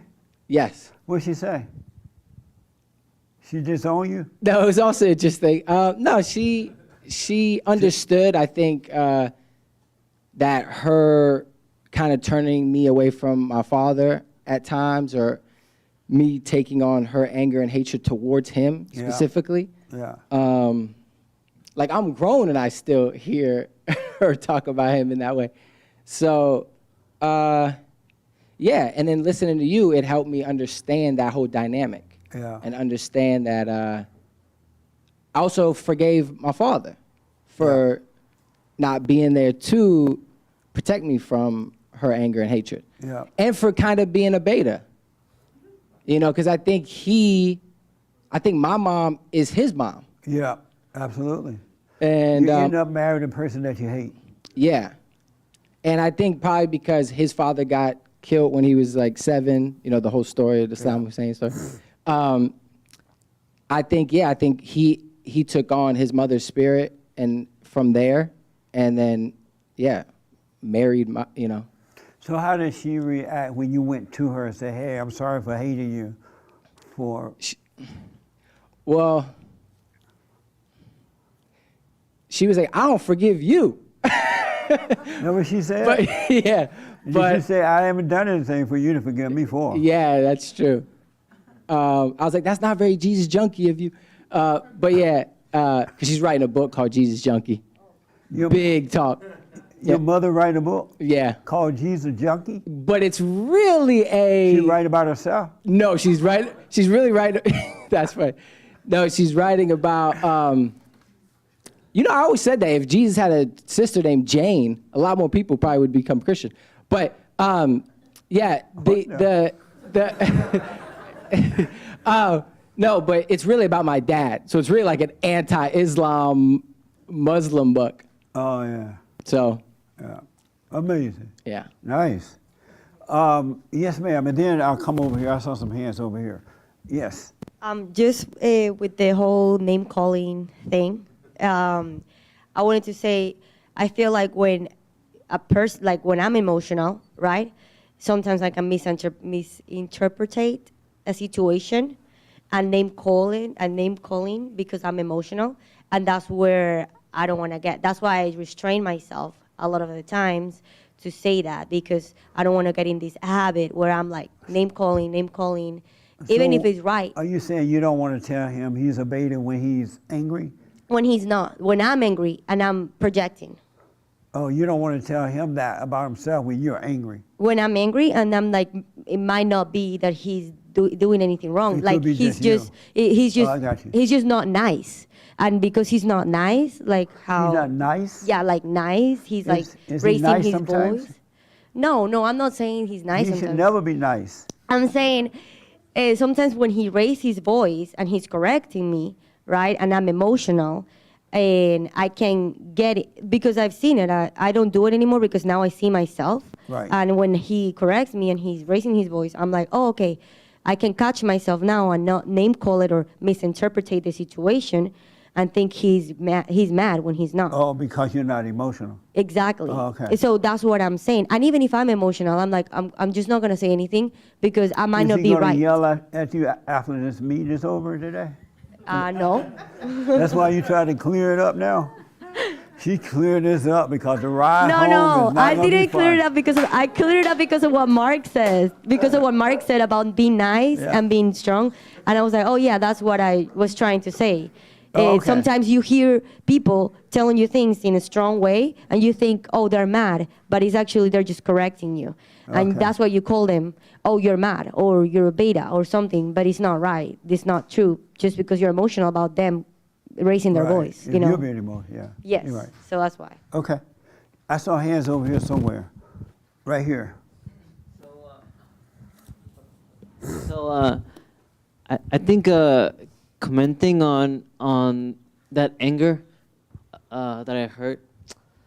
Well, I mean, for me personally, like for example, my phone got stolen recently. Your phone? My phone got stolen by a bunch of Mexicans. And Mexicans love to steal. Yeah, exactly. They love to steal those dirty. No, I'm just joking. No, but no, because I saw them coming, right? And I put my phone down, and And then in my mind, they look like typical gangster Mexicans, and I'm like, no, I'm not gonna judge them. They're like normal people, whatever. But then when they were done with me, and I looked down to look for my phone, I'm like, oh my God, I knew it. yeah, because. And I'm like, oh, the stereotypes are real. The stereotypes are real.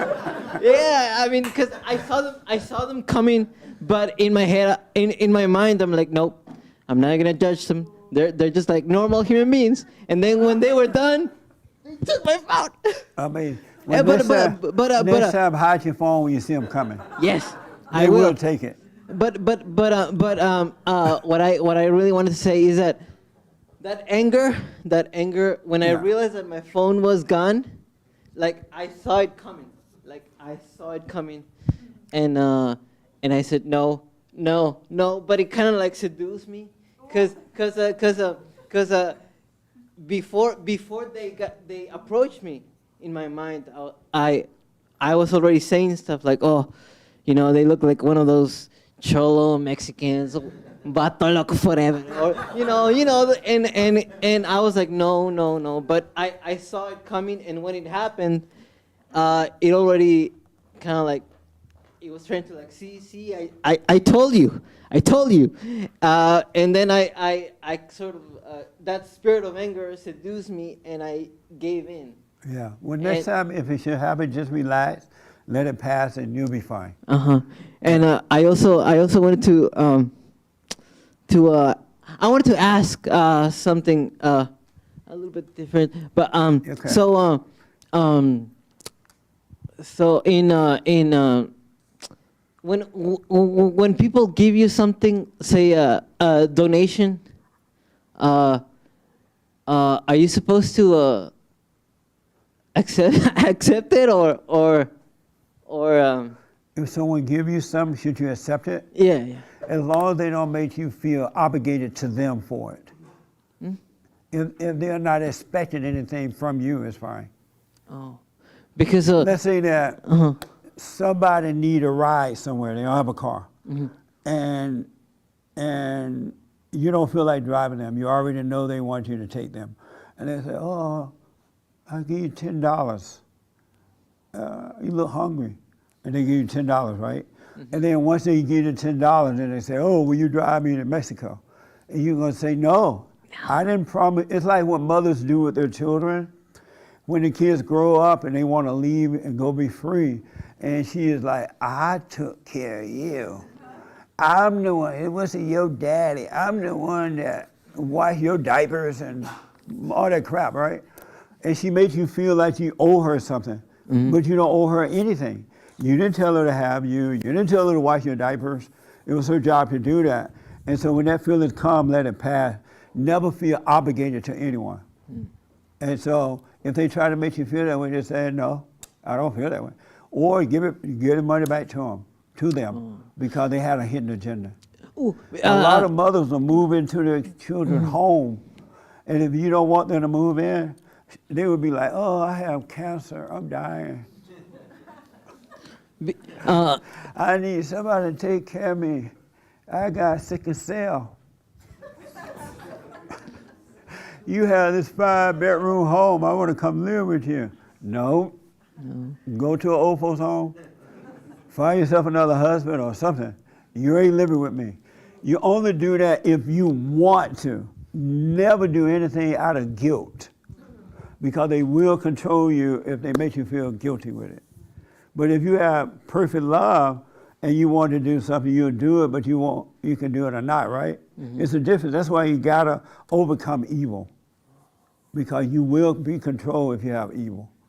All people who are angry are being controlled one way or another. All people who have anger. That's why you must overcome anger. You cannot be controlled if you have anger. So don't feel guilty about it. Because in this particular situation, my friend offered me, or he said, "Hey, I have a gift for you," and so he just pulled out his wallet, and he offered $300. And I said, oh, no, put that away. Because it was like a Cinco de Mayo thing, and he wanted to go celebrate with me.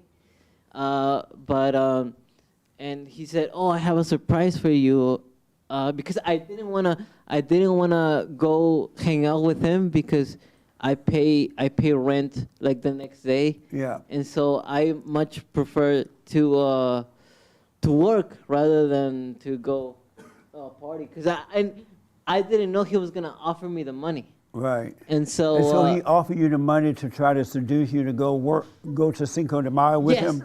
Yes. Oh, and did you say no? That's how it felt like to me. Yeah. It felt like, because as soon as I saw the money, I said, he's trying to persuade me to go and hang out with him. So did you take the money? No. Okay. I told them, first of all, it's insane. Dude, what? I mean, I saw, look, he's a decent guy. I saw his intentions, that he wanted to help me. Yeah. Because of my situation. I sell candies because I'm a Mexican. And so he wanted to offer me that. Yeah. He wanted to offer me that money. Racist. I gotta move on because of time. Yeah. But no, don't let anyone. And if he tried to make, once he gave you the $300, if you had taken it, and then he said, "Oh, let's go to Cinco tomorrow," right? And you're like, "I don't want to. I can't go." Well, I just gave you $300. You give him the money back. Okay, fine. I'm not going. Simple as that. Or just let him know you can't control me with $300. Oh, okay. Because sometimes you receive donations and. But I would never let anyone control me. Okay. Not with anything. Yes, sir. Right here with the black shirt. Yes, sir. Oh, I guess you were kind of like touching on it earlier about being honest with women. So when did it become taboo to talk about how fat women are getting? How fat women what? I said how fat women are getting. What did you say? Oh, how fat women are getting? Yeah. When did it become a taboo thing? Taboo mean you can't talk about it? Yeah, like you can't talk about it. When the men start being weak and let the women take over. Because when I was growing up, if you were fat, you were told to be fat. Yeah, right? Why are you so fat? Yeah, right. Yeah. That's how my family always was. If men were not weak, it wouldn't be taboo. Yeah. But it's because men are weak. All right? Okay. Let me take this young man in here. Did I see a hand here somewhere? Okay. Yes. Yeah, I was just gonna ask you more about why we can't see things that are so obvious. I was talking to my cousin the other day, and I'm sure I have some blind spots too. I'm not judging him, but since watching your videos and stuff, you've made me more aware of things. Yeah. And he's still part of that world where he just doesn't see it. And one of those things is that the homelessness, right? And he lives in an upscale area. Right. He's a nurse, and I was like, God, you know, these liberals, they're manipulating us. They're telling us that up is down and down is up and all this stuff. And he's like, and he's a professional, and professionals are so brainwashed. And I went over, and he's like, no, there's no problem with the homelessness. A true story. He invited me over to his new place, this nice big high-rise. There was an encampment in front of his house. Jesse, in front of his house. And this MFer was telling me that I was crazy because I was talking about the homelessness. You know how it's growing crazy? Well, that's what happened when you... I couldn't believe it. But that's what happened when we were spiritually traumatized as little children. That's right. We forget what is right, and we remember knowing the truth, and it's easy for people to convince you that right is wrong and wrong is right. Yeah. And that's why we were being manipulated today in America, because what they did, they broke up the family. Right. They took God out of the picture. No God in the school. He hates his mother, by the way. No God in government. And then they corrupt the young people, and they can make the young people believe anything now. It could be right in front of you. In front of you his can house. see that it's wrong, but they'll make you believe that it's right. And you'll excuse it. You'll go along with it and excuse it away because you forgot that you knew the truth. That's why you must return to the Father. And that's that's a true story, Jesse. No, I believe I hear That's a from my true family sto- member and other people too. And I said, and then I said, oh my God, I need to wake up more because I feel like there's more to something that I don't know. If he's a professional and he's so blind it's in front of his face, I have to come back to myself and like, what am I not seeing? Yeah. Well, people with degrees are blind. They are educated out of their mind. They have no common sense. None. That's why we need common sense people to take over the country again. Yes, ma'am. Man, I can't believe the time. I mean, aside from men being weak and not like helping women, and like that's how there's obesity. But I mean, there's like obese men all over the place as well. So that's the thing. Oh, you see fat men sometimes? Oh, all over the place. What you talking about? What? Yeah. Yeah. I No, mean, I'm you go playing. outside. Yeah, I'm playing. Right? Or they're too skinny. You know what I mean? It's like you got to be healthy. Right. Like it's a problem, man. But there are more fat women than men. Yeah, but there's also a lot of super skinny men that are like they don't look like they're, you know. They try to or look they're- like girls. Yeah, or they're, you know, doing weird things at the gym, and it's Right. like you want to like look like this, but it's like, can you use your body in a healthy way? Anyway, but yeah, no, it just like, in my opinion, it goes back to like how we're in a backwards world. Yeah, Because it's upside like they're down. promoting that body positivity, Yeah. and that's just to destroy it. It's like a different kind of evil, and it's like it's Absolutely. more than just like, you know, these women, because it's an attack on all fronts. It is. Right. It's a total attack on good. They want to take your identity away from you so that they can control you. And that's what they so far have done. But thank God people are starting to wake up. Right? They want us to be unhealthy and stupid. Yeah, but they're starting to wake up. I see it all the time around the world. And the thing about it, it's the same spirit around the world. It's a battle between good and evil.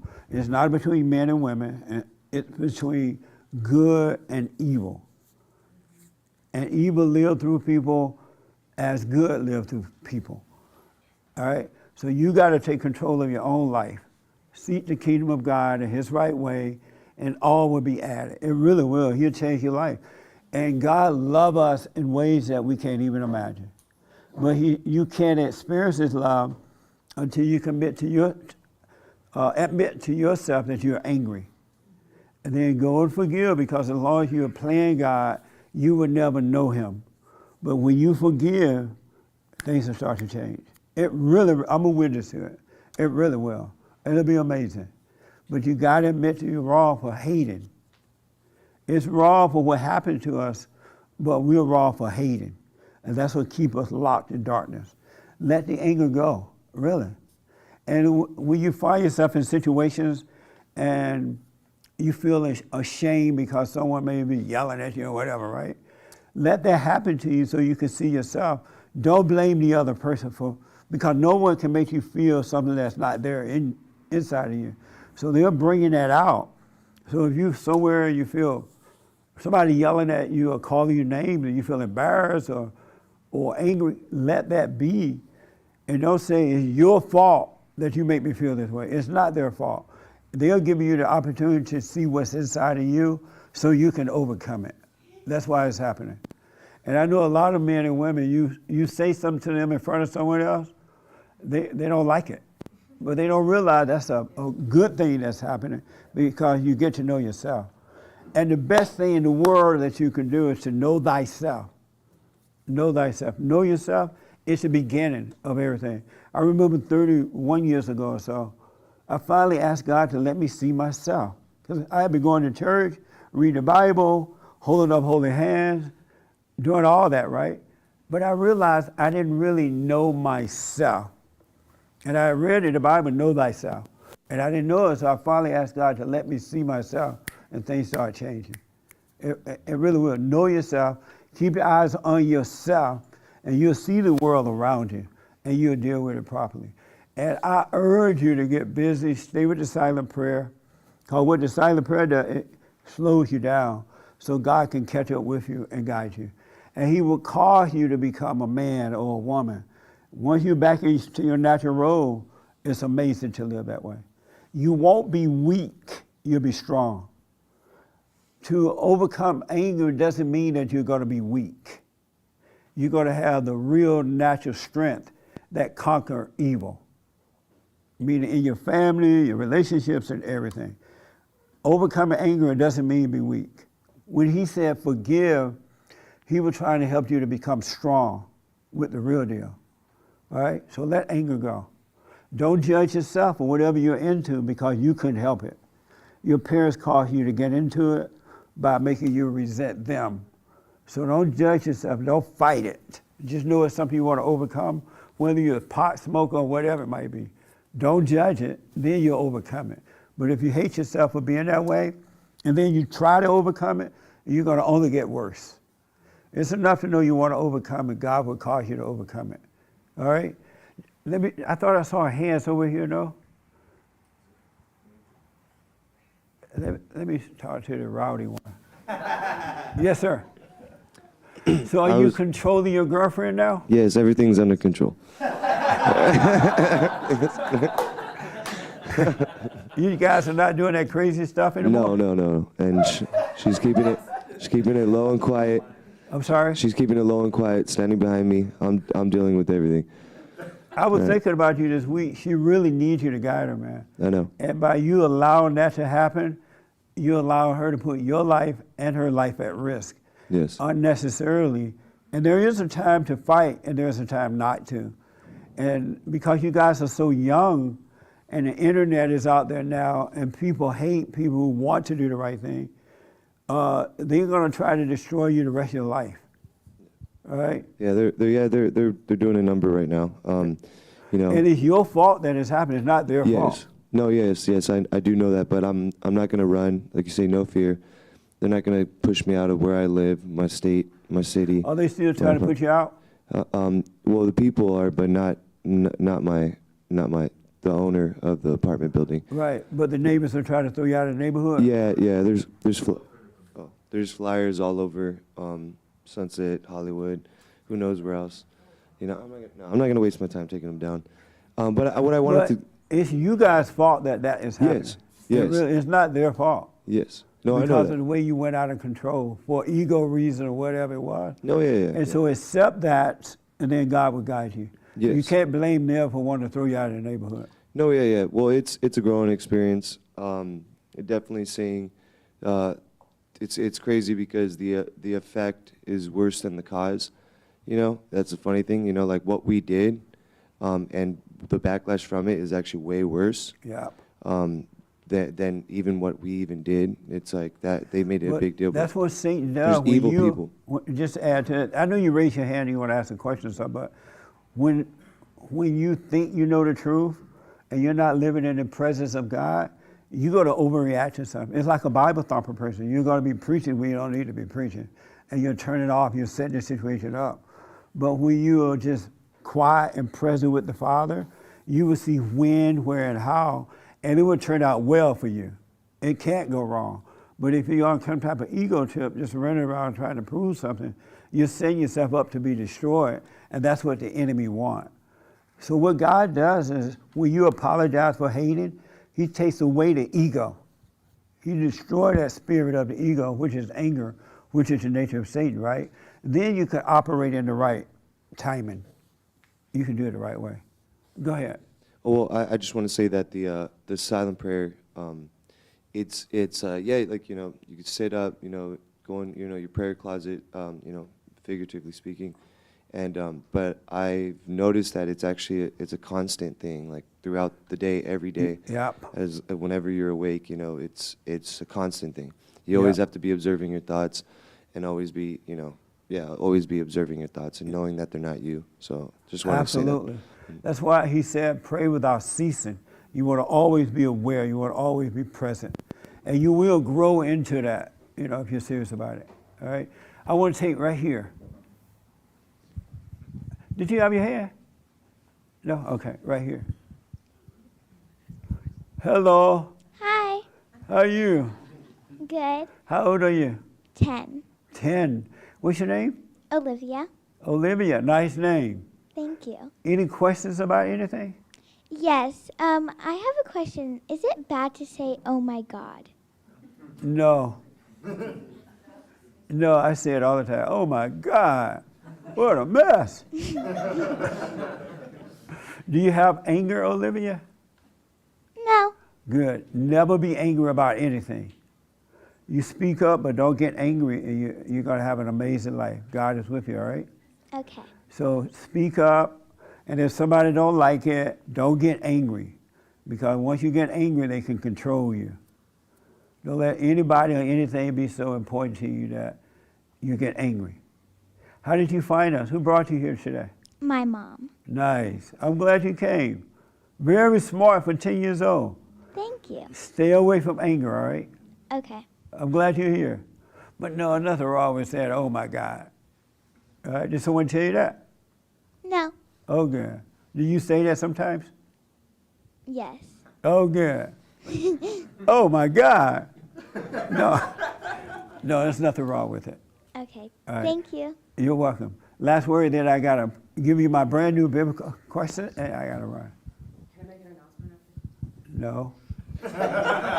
No. I'll do it after then. Yeah, let us know what it is, and then. It has to do with the rally for Christ. Oh, okay. Oh, okay.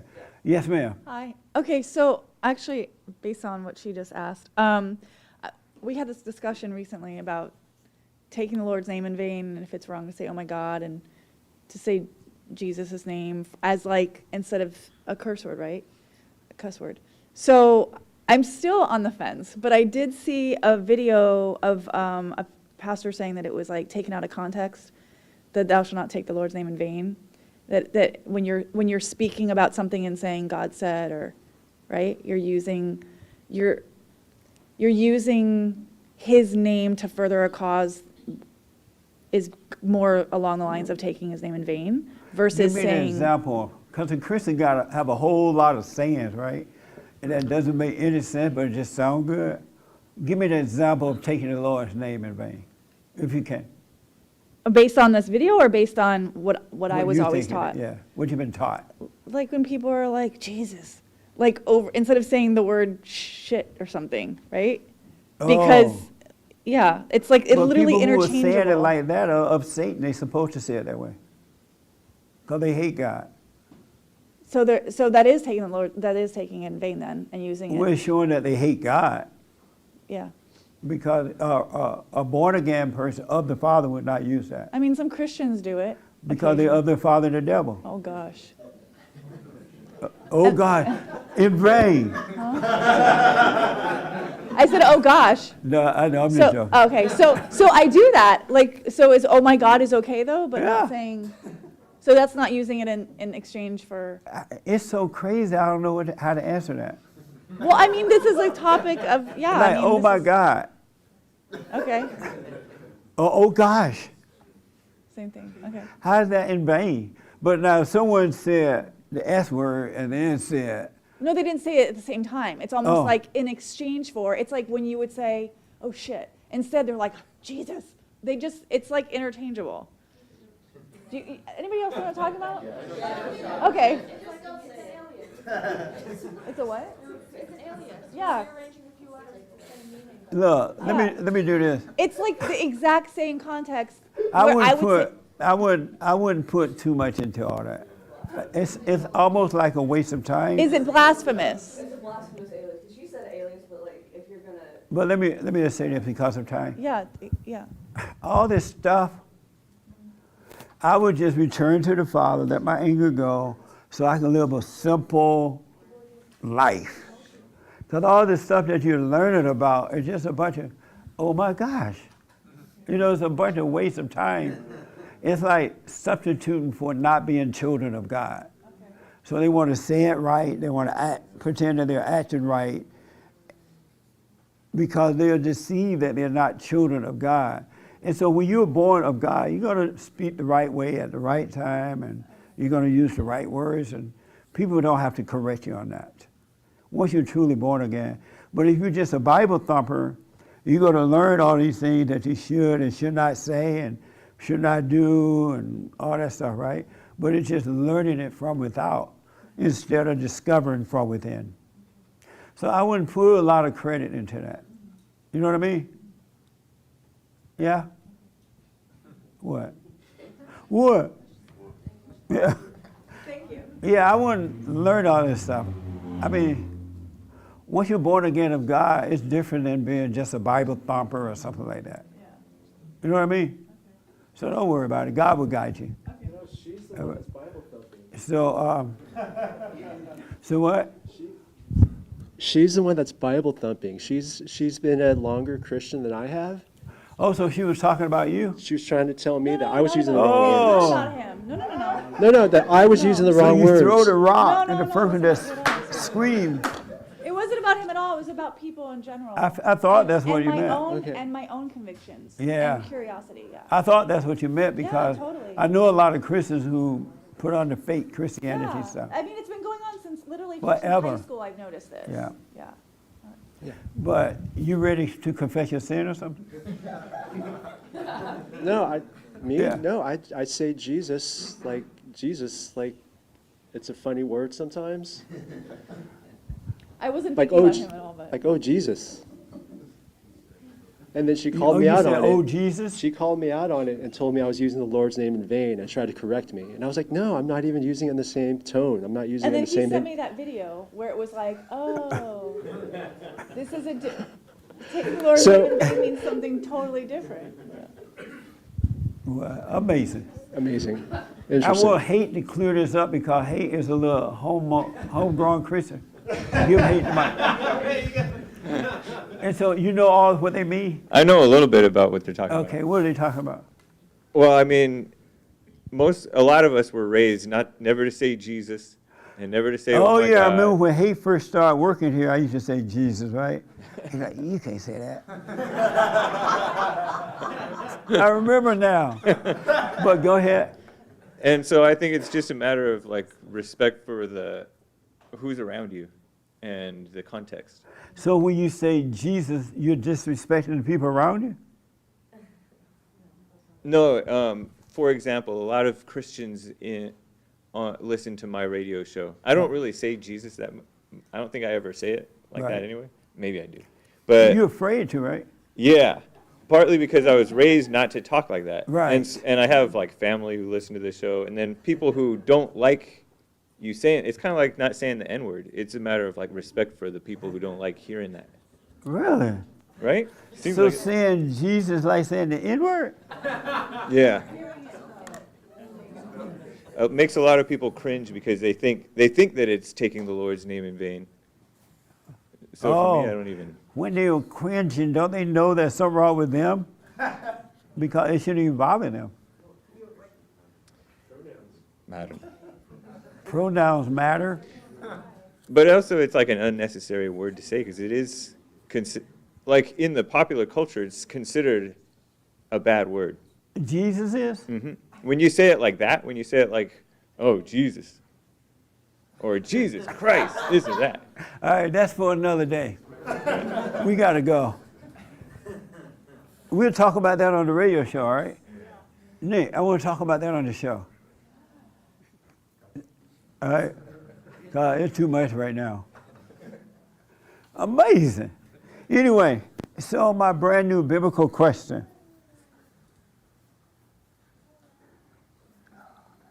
Oh, my brand new biblical question. Can you earn love and respect? Can you earn love and respect? That's my brand new biblical question. Isn't that amazing? And so the young lady right here want to respond to it first. Yeah. She was all in her head. Can you earn love and respect? I would say no. You can't earn it? No. Why do you say no? Because, can I think on it for a second? I'm sorry? Can I think on it for a second? Sure. Okay, thank you.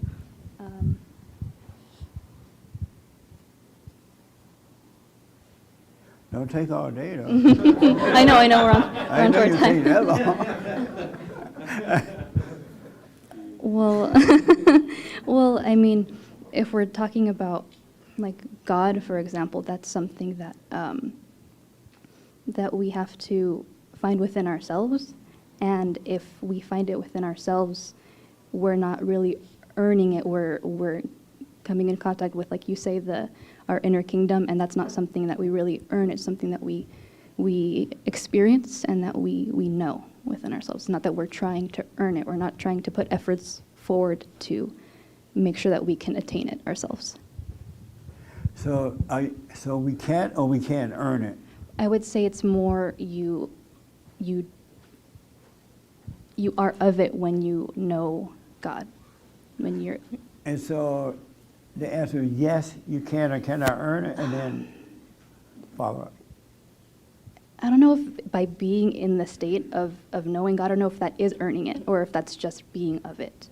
I don't know if that could go either way, Okay. but it's just being Well, of that's it. it's a biblical question for this week. Yes, Marlene, you had your hand.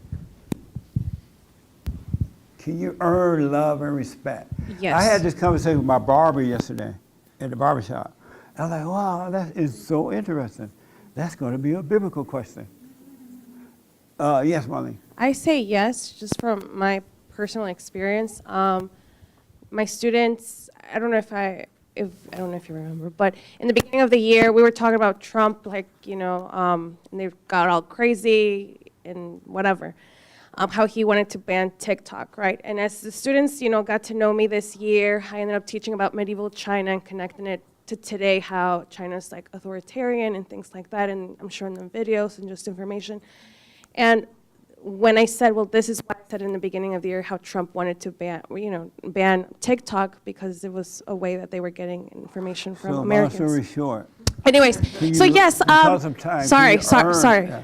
But yes, my students were able to receive that because they've got to know me, right? They know that I sincere from a good place when I teach them. So I feel like I've earned their respect and love.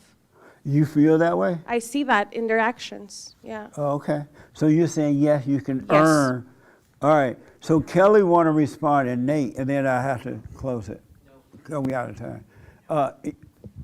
Kelly, can you earn love and respect? No, I've actually thought about this a little bit. I think that it looks that way because, like, the world's type of love and respect, in a sense, you do earn that. Like, that's what a lot of people are trying to do with their careers and, their reputations. But I think that real love and respect that's irrelevant of your outer surroundings and how people treat you, that just comes from God. Okay. Amazing. This is a good question. Nate, what do you say? I'm hesitant to say anything because I'm going to find out I'm wrong later in the week, but I wanted to understand this war that's happening in Israel between the Palestinians and the Jews. And so I'm like, let me ask a Jew hater. I asked a Jew hater about the conflict. And they hate the Jew. They're like, well, I don't know why you're asking me. I hate the Jew. Go ahead. I would say no. You can't earn it. And why do you say no? Because of ourselves, we know nothing and can do nothing. So I don't think I could earn respect. So are you guessing at it? No, I'm pretty sure that's how I feel. Even though you think you may be wrong later this week? Well, I'm pretty sure every week on how I feel and then find out I'm wrong. So it doesn't really matter. I'm a Bible thumper. Come on. So did you understand that whole conversation about using Jesus' name in vain? Oh, yeah. I was told not to ever do it, too. And I believed that it was wrong. And I still don't do it because inside I feel it's... I understand what you're saying, and it shouldn't bother me. I agree, but it still does. Just say, oh, my God? Yeah, I'd never say it. I know it's kind of silly, but I would never say it. Or Jesus Christ, when I was mad, I would never say that. I'd be looking for lightning. I don't say Jesus Christ a lot in conversation anyway, because I wasn't raised that way. I didn't hear it a lot growing up. But I heard, oh my gosh, all the time, oh my God. It even bothered me when you said it, actually, to start with. When I heard you say it, I was like, When oh, I said, great. oh my God. Yeah, it doesn't anymore. I don't even hear it. But when you first said it, yeah, I was like, pagan. Really? Yeah. I was judging you. Oh my God. That doesn't My even wife's sound listening. She bad. doesn't like it either. So what? I said quiet. My wife's listening, and she doesn't like it either. Really? Christians. Nate, we got to talk about this. We got to get some Bible thumpers on. It'll be fun. Oh my God. Oh, I'll be saying it all the time now. No. I got to end, folks. I know some more people want to respond to the biblical questions. Call the show, and we'll do it. Announcement, Irma's. This Thursday. Oh, good. We have the ladies' forum this Thursday. It's going to be amazing. At 7 p.m., ladies, for ladies only, 7 p.m. They are like really, really good. All right? The men's conference coming up in August 14th. And we are going to, it's for men only. If you bring your wives, your girlfriends, your daughters and things, they cannot get into the men's conference. They can come to church. We're going to have church in Florida the following morning, Sunday morning, all right? It's for everybody. What else? Anything else? That's it. So I want to urge you, this battle is a battle between good and evil. It's not what they're telling us. They want us fighting one another. It's not about white people. It's not about black people. It's not about homosexuals and lesbians and all that. It's about good versus evil. So you got to, I advise you to return to the Father so you can see how to fight this battle. They really are trying to conquer all of us. They want to control us. And if you really pay attention, you will see how they want to control us by giving you money, free money, and all kind of stuff, right? They got us fighting against one another, thinking that it's racism and sexism and all that crap. It's not about that. That's why you must be born of the Father so you can see the right way to go. All right? So stay with the silent prayer. Your life will get better. It's going to be amazing. But it should draw you closer to the Father. You want to be present with Him at all times, through all situations, no matter what it is. Even when you're fighting and arguing, you stay present so you can see what to do and the right words to use. To have perfect love is powerful. You won't be weak. You will be strong. You won't let people run over you. They won't be able to beat you up. They won't be able to do stuff to you. You will have the power to overcome. All right? You really will. It doesn't mean weakness. It means strength. You'll be set apart from evil. All right? So thank you all for tuning in. I absolutely appreciate it. Thank you for your support. Go to rebuildingtheman.com. We have the best counseling service on this side of heaven. So if you need counseling, call the office, or you can email it at rebuildingtheman.com, right? Danny? Yep. Rebuildingtheman.com for requests for church counseling.